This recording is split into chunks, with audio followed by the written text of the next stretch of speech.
ঈদ মিলাদুন নবী যারা বিদআত বলবে তারা নাকি কাফের হয়ে যাবে, তাদের বউ নাকি অটোতালাক হয়ে যাবে। মিলাদুন নবী উপলক্ষে আমরা কি কি আমল করব? রবিউল আউয়াল মাস চলছে, এ মাসে কি কি আমল করব? ভাইরা আমার, রবিউল আউয়াল হিজরি বর্ষের যে মাসগুলো আছে তার মধ্যে একটা মাস, এবং হিজরি বর্ষের তৃতীয় মাস এটি। রবিউল আউয়ালের এই মাসটি নবী করিম সাল্লাল্লাহু আলাইহি সাল্লামের ওফাতের মাস, এবং অনেক ইতিহাসবিদদের মতে বেলাদতের জন্ম লাভেরও মাস।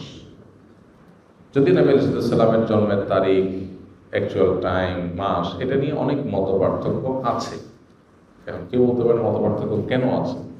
কেন আছে তার কারণ হলো, সে যুগে মানুষ জন্মের তারিখ সংরক্ষণের ব্যাপারে এখন আমরা যতটা সিরিয়াস, বা আমরা যত জন্ম হলে সাথে সাথে তারিখ নোট করে ফেলি, তখনকার মানুষের মধ্যে এটার এত গুরুত্ব ছিল না। ওই সময় তো অনেক পরের কথা, 1450 বছর। এখন থেকে 50 বছর, 100 বছর আগেও যদি আমরা চলে যাই, 100 বছর যাওয়া লাগবে না, 20-30 বছর আগেও যদি চলে যাই, অনেকের দেখবেন যে আমাদের জন্মের তারিখে ঠিক নেই, মা বাবা খেয়াল করেন নাই।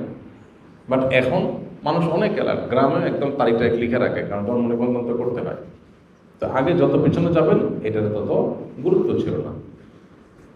নবী করিম সাল্লাল্লাহু আলাইহি ওয়াসাল্লাম ব্যাপারটা হলো, তিনি যখন জন্মগ্রহণ করেছেন তখন আল্লাহর কিতাবে, আল্লাহর ইলমে তিনি নবী ছিলেন। মক্কার মানুষজন কি জানতো? জানতো না। কুরাইশ বংশের অন্য 10টা বাচ্চার মতো একটা বাচ্চা জন্ম নিয়েছে বলে তারা মনে করেছে। এই যে একজন নবীর আগমন, এটা তো মানুষ টের পায়নি, কিন্তু যখন তার মৃত্যু হয়, দুনিয়া থেকে চলে যান, তখন তো দুনিয়া জানে তিনি নবী। এই জন্য মৃত্যু দিবসটা যেভাবে সংরক্ষিত, জন্ম দিবসটা সেভাবে সংরক্ষিত না। সেটা যাই হোক, জন্ম দিবস, মৃত্যু দিবস দুইটাই এই মাসে আমরা ধরেই নিলাম, রবিউল আউয়াল মাসে। তাহলে এই মাসের আমল কি? উত্তর হলো যে এই মাসের জন্য আলাদা করে স্পেশাল কোনো আমল নাই। আমল হলো সারা মাসের, সারা বছরে। সেটা কি? সেটা হলো নবী করিম সাল্লাল্লাহু আলাইহি সাল্লামের সুন্নাহকে অনুসরণ করা, তাকে সব কিছুর চাইতে, সবার চাইতে বেশি ভালোবাসা দেওয়া, এবং তার আদর্শকে নিজের মধ্যে ধারণ করা। এই কাজগুলো যদি আমরা করি, তার প্রতি ঈমানদার দাবিদার যারা, তাহলে ইনশাআল্লাহ কিয়ামতের ময়দানে তার সুপারিশ, তার সাথে জান্নাতে থাকা, আরো আল্লাহ তাআলা বিভিন্ন নেয়ামতের অধিকারী আমরা হতে পারবো। আর যদি আমরা রবিউল মাস আসলো আর 1-2টা মিলাদ পড়লাম, কিয়াম করলাম, বা কিছু আমল নবী সাল্লাল্লাহু আলাইহি ওয়াসাল্লামের মহব্বতের নামে করলাম, আর করে যদি মনে করি যে আমার দায়িত্ব আদায় হয়ে গেছে, সেটা ভুল হবে। আমাদের সমাজের মানুষের হলো নেচার হলো যে রবিউল আউয়াল এলে তোমার গান গাই, ও রবিউল আউয়াল গেলে তোমায় ভুলে যাই। তো নবী সাল্লাল্লাহু আলাইহি ওয়াসাল্লামের ইত্তেবা কোনো মাসের সাথে সম্পৃক্ত না, সারা বছরের, সারা জীবনের জন্য। বিধায় রবিউল আউয়াল মাসের জন্য কোরআন অথবা হাদিসে আলাদা কোনো আমল, বিশেষ কোনো আমলের কথা বলা নেই। সম্মানিত 4টি মাস আছে, সেই 4টি মাসের কথা ভিন্ন, যেমন জিলকদ, জিলহজ, মুহররম আর রজব মাস। আর রমজান মাসের বিশেষ ফজিলত তো আছেই। এর বাইরে বাকি মাসগুলো সবই সমান, এগুলোর বিশেষ স্পেশাল কোনো আমল নাই, যেমন রবিউল আউয়ালে আলাদা করে কিছু নাই। নবী করিম সাল্লাল্লাহু আলাইহি সাল্লামের জন্মের দিন হলো সোমবার। কি বার? সোমবার। এই দিনটাতে মুসলমানদের জন্য নফল রোজা রাখা উত্তম। যদি সুযোগ থাকে আমরা নফল রোজা রাখতে পারি, সেটা সুন্নাহ আদায় হবে। নবী আলাইহিস সালাম সোমবারে রোজা রাখতেন, এবং তাকে জিজ্ঞাসা করা হয়েছে, সুইলা আন সিয়ামি ইয়াউমিল ইথনাইন, নবী আলাইহিস সালামকে সোমবার রোজা রাখা সম্পর্কে জিজ্ঞাসা করা হয়েছিল, কেন রাখেন? তখন তিনি বলেছেন, যাকা ইয়াউমুন উলিদতু ফিহি, কারণ এটা এমন দিন যেদিনে আমার জন্ম হয়েছিল। তো নবী আলাইহিস সালামের জন্মকে ঘিরে যদি কিছু করার থাকে, সেটা হলো সোমবারে রোজা রাখা। এর বাইরে জন্মের বার্ষিকী পালন, এই কালচারটা তখন ছিলই না নবী আলাইহিস সালাম বা সাহাবীদের মধ্যে। এখন যেরকম আমরা জন্ম দিবস বছরে একবার পালন করি, নবী করিম সাল্লাল্লাহু আলাইহি সাল্লামের জন্মের দিন যদি পালন করতে আপনার মনে চায়, সেটা বছরে একদিন না, সেটা প্রত্যেক সপ্তাহে একদিন। কি বারে? সোমবারে। এটা বিশুদ্ধ হাদিস দ্বারা প্রমাণিত। এর বাইরে যদি আপনি বলেন না আমি বার্ষিকী পালন করব, তাহলে এই জন্মের বার্ষিকী পালন করার এই কৃষ্টি, এই কালচার এসেছে প্রকৃতি পূজারীদের মধ্য থেকে। একসময় খ্রিস্টান ধর্মের মানুষেরাও এটার তীব্র সমালোচনা এবং বিরোধিতা করত, নিষিদ্ধ ছিল। পরবর্তী তাদের নবী ঈসা আলাইহিস সালামের জন্ম দিবস পালন করা শুরু করেছে। তারা যখন শুরু করেছে, এখন এক শ্রেণী মুসলমানরা মনে করা শুরু করলো যে তারা যখন তাদের নবীরটা পালন করে, তাহলে আমরা কেন আমাদের নবীরটা পালন করব? ভালো নিয়তেই তাদের অনুসরণ করার চিন্তা শুরু করেছে। অথচ নবী সাল্লাল্লাহু আলাইহি ওয়াসাল্লাম বলেছেন, একটা সময় আসবে তোমরা মুসলমানরা তারা তাদের অনুসরণ করবে, এক বিগত গেলে তোমরা এক বিগত যাবে, এক হাত গেলে তোমরাও এক হাত যাবে, তারা গর্তে গিয়ে ঢুকলে গুইসাবের তোমরাও সেখানে গিয়ে ঢুকবে। তখন নবী আলাইহিস সালামকে সাহাবা জিজ্ঞাসা করলেন, কাদের কথা বলছেন? ইহুদি খ্রিস্টানদের কথা? তখন নবী আলাইহিস সালাম বলেছেন, তারা ছাড়া আর কাদের কথা বলবো? তাদের কথাই বলছি। অর্থাৎ তারা যা করে আমরা তা করবো। এখন ওরা ওদের নবীর জন্মদিবস উদযাপনের নামে তারা ক্রিসমাস ডে পালন করে, যদিও সেদিন ঈসা আলাইহিস সালামের জন্ম হয়েছে কিনা সেটা আর এক ঐতিহাসিক বিতর্কের বিষয়, কিন্তু আমরা মুসলমানরা অনেকে মনে করি তাহলে আমরা আমাদের নবী মুহাম্মদ সাল্লাল্লাহু আলাইহি সাল্লামের জন্মদিবস অনুসরণ করব। আমাদের নবী মুহাম্মদ সাল্লাল্লাহু আলাইহি সাল্লামের জন্মের পর উনি দুনিয়াতে বেঁচে ছিলেন কত বছর?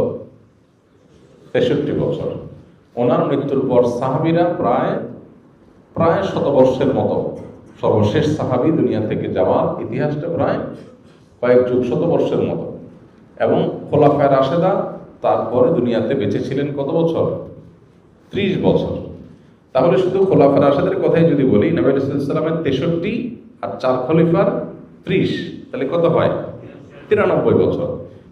ইসলামের স্বর্ণযুগে খোদ নবী সাল্লাল্লাহু আলাইহি সাল্লাম এবং 4 খলিফার এই 93 বছরের একটা বছরও এমন পাওয়া যায় না যে বছরে একবার নবীজির জন্মদিবস তিনি নিজে অথবা তার কোনো খলিফা কোনো সাহাবী পালন করেছেন।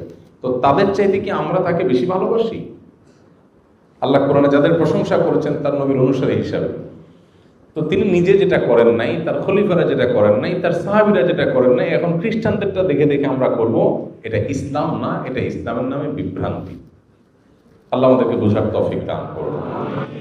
আমরা যদি নবী আলাইহিস সালামের প্রতি মহব্বত এর দাবিদার হই, তাহলে ইন্নাল মুহিব্বা লিমান ইউহিব্বু ইউতিউ, যে কাউকে ভালোবাসার দাবি করে সে তার কথা শুনে।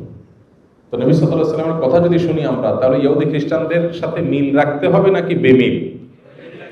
কারণ তিনি তো বলেছেন খালিফুল ইয়াহুদ, ওদের ব্যতিক্রম করবে। প্রতি রাকাত নামাজে আপনি বলতেছেন গায়রিল মাগদুবি আলাইহিম ওয়ালাদ-দাল্লিন, আল্লাহ ইহুদিদের মতো আপনার গজবপ্রাপ্ত আর খ্রিস্টানদের মতো গোমরাহ যেন আমি না হই, এই দুই পথে যেন আমি না চলি। আর আপনি এদিকে নবীর মহব্বতের নামে সেই পথে যদি চলেন, তাহলে সেটা কি হলো? আমাদের যে সমস্ত ভাইরা মিলাদুন নবী উপলক্ষে বিভিন্ন উদযাপন করেন, ওনার নবী সাল্লাল্লাহু আলাইহি ওয়াসাল্লামের মহব্বতেই করেন, এতে কোনো সন্দেহ নেই। নবী করিম সাল্লাল্লাহু আলাইহি ওয়াসাল্লামের ভালোবাসাতেই করেন। ভালোবাসাটা নবী আলাইহিস সালামের প্রতি ভালোবাসাটা, আবেগ থাকাটা প্রশংসনীয়, কিন্তু আমাদের ভালোবাসার প্রকাশ হতে হবে সুন্নাহসম্মতভাবে। কিভাবে? সুন্নাহসম্মতভাবে। এখন অনেকে বলে যে ভাই ভালোবাসার কোনো প্রমাণ লাগে না, ভালোবাসার কোনো প্রমাণ লাগে না। তো ভালোবাসার কোনো প্রমাণ লাগে না, যা খুশি করা যাবে ভালোবেসে, এটা কথা হলো? তো কোরআনে আল্লাহ তাআলা বলেছেন, কুল ইন কুনতুম তুহিব্বুনাল্লাহ ফাত্তাবিউনি, হে রাসূল বলে দেন তোমরা যদি আল্লাহকে ভালোবাসো, এটা দাবি করো, তাহলে আমার অনুসরণ করো, প্রমাণ করো। নবীর অনুসরণ করলে প্রমাণ হবে তুমি কাকে ভালোবাসছো? আল্লাহকে ভালোবাসছো। তাহলে ভালোবাসার প্রমাণ লাগে কি লাগে না? মুখে ভালোবাসার কথা বলে আপনাকে ভালোবাসি আমি, এর প্রমাণ কি? আমি আপনার সাথে 6 মাস কথা বলতেছি, হইল? ভালোবাসলে তো আমি আপনার সাথে কথা বলবো, আপনার কথা শুনবো, তাই না? তো নবী করিম সাল্লাল্লাহু আলাইহি ওয়াসাল্লাম আমাদেরকে কি বলেছেন, কি দিয়ে গেছেন? তিনি বলেছেন তারাকতু ফিকুম আমরাইন, তোমাদের মধ্যে দুইটা জিনিস রেখে গেলাম, কিতাবুল্লাহ ওয়া সুন্নাত রাসূলি, আল্লাহর কিতাব আর তার রাসূলের সুন্নাহ। এখন যদি আপনার এই কাজ যেটা নবী সাল্লাল্লাহু আলাইহি ওয়াসাল্লামের মহব্বতে করতেছেন, এটা যদি কিতাবুল্লাহ থাকে করেন, অথবা রাসূলের জীবনে থাকে তাও করেন, এই দুইটার কোনোটা নাই করবেন না। এটি হলো দ্বীন, এটা হলো ইসলাম। ইসলামের মধ্যে মন গড়া কিছু মধ্যখান থেকে প্রবেশ করলে তার নাম কি? বিদআত। আর সমস্ত বিদআতের ঠিকানা কোথায়? জাহান্নাম। নবী করিম সাল্লাল্লাহু আলাইহি ওয়াসাল্লাম পরিষ্কারভাবে বলেছেন, ইয়াকুম ওয়া মুহদাসাতিল উমুর ফাইন্না কুল্লা মুহদাসাতিন বিদআহ ওয়া কুল্লু বিদআতিন দালালাহ ওয়া কুল্লু দালালাতিন ফিন্নার। সমস্ত বিদআতি গোমরাহি আর সমস্ত গোমরাহি ঠিকানা জাহান্নাম। অনেকগুলো হাদিসে নবী সাল্লাল্লাহু আলাইহি ওয়াসাল্লাম আমাদেরকে সতর্ক করেছেন। এজন্য আমাদের যে ভাইরা এই বিষয়গুলো উদযাপন করেন, ওনারা নবী সাল্লাল্লাহু আলাইহি ওয়াসাল্লামের মহব্বতই করেন এবং সন্দেহাতীতভাবে এটা প্রশংসার বিষয় যে নবী সাল্লাল্লাহু আলাইহি ওয়াসাল্লামের মহব্বত আছে, কিন্তু মহব্বত অনুযায়ী কাজ করতে হবে সুন্নাহর উপর আমল করার মধ্য দিয়ে। আল্লাহ আমাকে আমাদের সব ভাই বোনদেরকে বোঝার তৌফিক দান করুন। এই বিষয়গুলো নিয়ে আমাদের মধ্যে যেন ইগোর কোনো বিষয় না হয়, যে এটা আমি একটা পক্ষ সে একটা পক্ষ, পাল্টাপাল্টি, এটা যেন না হয়। আমি যেটাকে সুন্দর সঠিক মনে করি সেটা আমি বলবো বিনয়ের সাথে। আর অন্য কোনো ভাই যদি ভিন্ন কিছু করেন তো তার প্রতি আমার মুসলিম ভাই হিসাবে আমার ভালোবাসা ঠিকই থাকবে, সিম্পাথি থাকবে যে আমার ভাই ভুল বুঝছেন। ডক্টর খন্দকার আব্দুল্লাহ জাকির রহমতুল্লাহ আলাইহি বলতেন, কোনো মানুষ যদি বেদাতে লিপ্ত হয় তো আমি তার উপরে জেদ করবো না, খুব ক্ষুব্ধ হব না, বরং আমার ভিতরে মায়া থাকবে যে আমার ভাই ভুল করছে। কিছুটা ক্ষুব্ধ, কিছুটা মনে কষ্ট হওয়া তো স্বাভাবিক, কিন্তু তাকে শত্রু বানাবো না। আমি মনে করবো আমার ভাই ভুল করছে, আমার কষ্ট লাগবে। সো এই মানসিকতা যদি থাকে তাহলে সমাজে ইনশাআল্লাহ আমরা সুন্দর থেকে সুন্দরতর সমাজ গড়ে তুলতে পারবো এবং পারস্পরিক সৌহার্দ্য তৈরি হবে। ইসলামের নামে কাদা ছোড়াছুড়ি অনলাইনে অফলাইনে খুবই দুর্ভাগ্যজনক বাস্তবতা। সবাই যার যার মতের সপক্ষে যুক্তি আলোচনা করতেই পারেন, কিন্তু অন্যের প্রতি শ্রদ্ধা থাকা দরকার একজন মুসলমান হিসাবে। অন্তত ঈদ মিলাদুন নবী যারা বেদাত বলবে তারা নাকি কাফের হয়ে যাবে, তাদের বউ নাকি অটোতালাক হয়ে যাবে।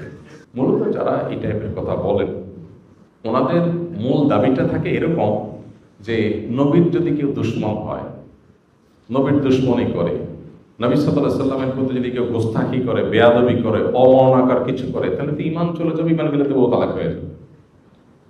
এখন কথা হলো যে মিলাদুন নবী না করলে কি নবীর অবমাননা করা হয় বা নবীকে অসম্মান করা হয়, নবীর সাথে বেয়াদবি করা হয়, নাকি নবী আলাইহিস সালামের আনুগত্যকে অক্ষরে অক্ষরে মানতে গিয়ে করা হয় না? তো নবী করিম সাল্লাল্লাহু আলাইহি সাল্লামকে আনুগত্য করতে গিয়ে যদি সে এটা থেকে বেঁচে থাকে, কারণ আয়েশা রাদিয়াল্লাহু আনহা বলেছেন, মান আহাদাসা ফি আমরিনা মা লাইসা মিনহু ফাহুয়া রাদ, যে ব্যক্তি আমাদের দ্বীনের বিষয়ে কোনো কিছু নতুন সৃষ্টি করলো যেটা দ্বীনের অংশ না, সেটা বাতিল, সেটা বাদ দিয়ে রাখতে হবে। তো সেজন্য যদি কেউ জন্মদিবস পালনের কালচারকে যদি কেউ অ্যাভয়েড করে, যে নবীজি নিজেও করেন নাই, সাহাবীরাও করেন নাই, খোলাফায়ে রাশিদুনও করেন নাই, সেটা আমি কেন করতে যাব, এই জায়গা থেকে কেউ যদি বিরত থাকে সে বরং সাচ্চা মুসলমান হওয়ার দলিল হবে।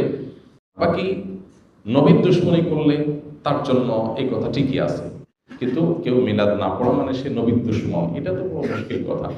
এখন ব্যাপারটা কেমন হয়ে গেল, একটা উদাহরণ দিয়ে ছোট করি। ধরেন আমি আপনাকে বললাম যে আপনি যদি ভালো মানুষ হয়ে থাকেন তাহলে আমাকে একটা চা খাওয়ান। একটা উদাহরণ জাস্ট বোঝার জন্য। আপনি চাটা খাওয়ালেন না, না ভাই আপনার চা খান, তাহলে আপনি তো খারাপ মানুষ। আমি একটা ক্রাইটেরিয়া সেট করলাম ভালো মন্দের, করে ওইটা দিয়ে আমি ভালো খারাপ সার্টিফিকেট দেওয়া শুরু করে দিলাম। কেমন হলো বিষয়টা? এখন আমি মিলাদুন নবী উদযাপন করি, বলি, করি, এটাকে ভালো মনে করি। এখন এইটা একটা আমার কাছে ক্রাইটেরিয়া, আমি এটা দিয়ে বললাম মিলাদুন নবী করেন, আপনি করেন না, নবীর দুশমন। ব্যাপারটা এরকম হয়ে গেল না? যেমন এই যে আপনার আমাদের দেশের স্বাধীনতার জন্য, আমাদের মাতৃভাষায় কথা বলার অধিকার এনে দেওয়ার জন্য যে মানুষগুলোর জীবন দিতে হয়েছে, আমরা তাদের প্রতি কৃতজ্ঞ না অকৃতজ্ঞ? কৃতজ্ঞ।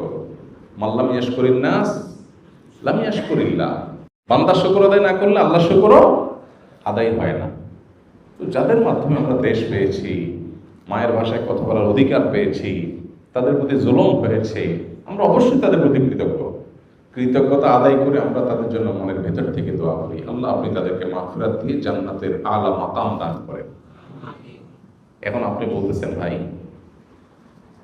আমি আমাদের স্বাধীনতা যুদ্ধে শাহাদাত বরণকারী মানুষদের জন্য, ভাষা আন্দোলনের শাহাদাত বরণকারী মানুষদের জন্য একটা আলোচনা অনুষ্ঠান করব। এখানে 5 লাখ টাকা খরচ হবে, আপনি 10,000 টাকা দিবেন চাঁদা, খরচ থেকে আসবে, খরচের জন্য দিবেন। আপনি দিলেন না, আমি বললাম আপনি স্বাধীনতা বিরোধী, আপনি দেশ বিরোধী, চাঁদা দেন নাই। কিসের জন্য? স্বাধীনতা যুদ্ধে শাহজাহানকারীদের প্রোগ্রামের জন্য। ভাই আপনি একটা ক্রাইটেরিয়া সেট করে যদি আমাকে বলেন যে ভাই আপনার ভিতরে দেশপ্রেম নাই, কেন? কারণ আপনি বেদিতে ফুল দিতে যান নাই। ভাই আপনি তো বেদিতে ফুল দিতে গেছেন, আমি তো দোয়া করছি। ফুল দিয়েছেন যে এটা কি শহীদের কবরে গেছে, কিন্তু আমার দোয়াটা তো তার কাছে যাবে। তো কাজের কাজটা তো আমি করলাম, এখন আপনি আমার বলছেন ভাই দেশপ্রেম নাই, কেমন হবে জিনিসটা? ঠিক একইভাবে মিলাদুন নবী কেউ পালন করছেন নবী করিম সাল্লাল্লাহু আলাইহি ওয়াসাল্লামের মহব্বতে, আপনি করছেন, এখন বলতেছেন ভাই এইটা না করলে নবীর দুশমন। কেমন হয় এগুলো জিনিসটা? আপনি একটা ক্রাইটেরিয়া সেট করে ওইটা দিয়ে